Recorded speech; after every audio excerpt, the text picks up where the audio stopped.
And I think it's very important that we understand the sovereignty, the providence, and the justice of God as it relates to God. God owes us nothing.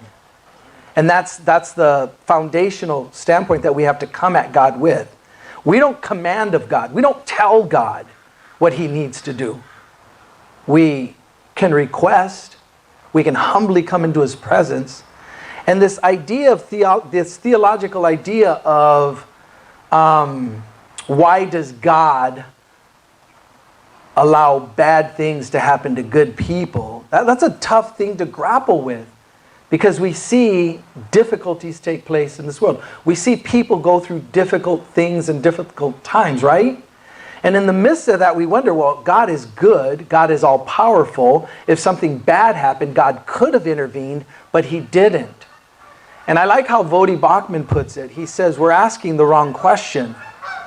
We don't come to God and question His goodness and His grace and His love.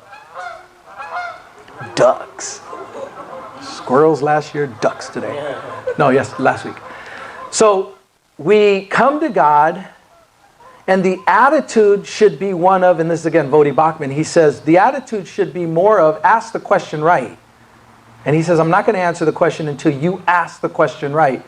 And the question is, how does a good, benevolent, all-powerful God let me breathe His air?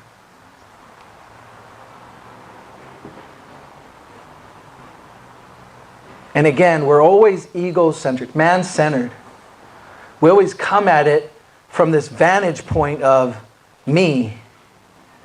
The world doesn't revolve around me.